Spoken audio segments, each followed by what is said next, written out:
I fly the airplane and you play for us. Deal? Right.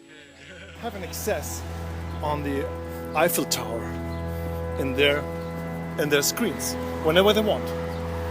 So they see something which is already famous and it becomes even more famous because they say, oh, you saw this? No, I didn't saw. You have to see that. And then you have accumulations of famous things.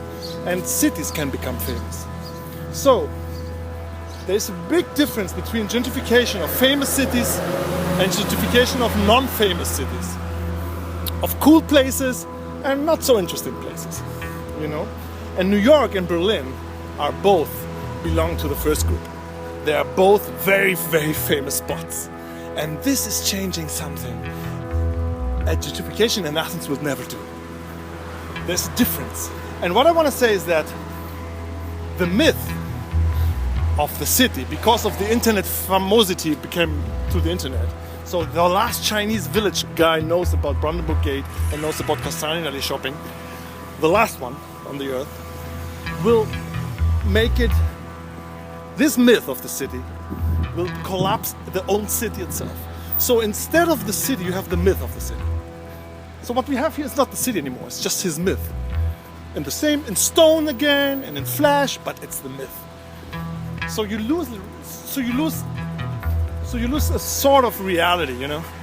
And unfamous cities become even more unfamous because they're not in. Nobody wants to go to Thessaloniki. Who gives a shit? But in Thessaloniki you also have gentrification. But it will never become a myth. And that's why it's a gentrification. And this is an interesting spot for me to watch and to observe, right? So today I'm not only become a German, I also become a total Berliner. You know this term, total Berliner? Me either. Just came out now. You know what? Why do we walk on the sunny side? I mean, you want to get brown or something? I would say let's walk on this shadow side. You understand the difference, Jeff? Gentrifications of very famous places who become even more and more and more famous. And listen, and this is the important point I want to tell you. There are not so many famous things on earth as people who'd like to visit or live in.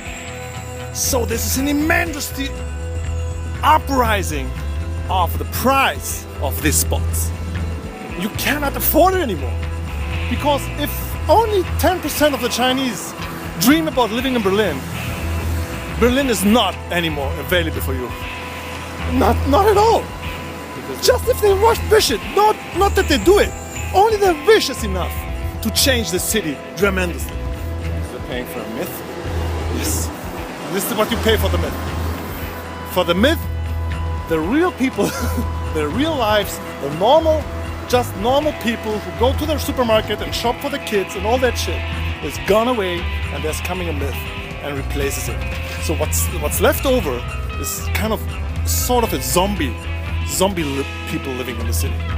You know, sucking the blood of the real people until they're not anymore, they cannot afford anymore. And I feel this in Berlin. Did you just become a zombie person? No, and this is why I have to become a total Berliner.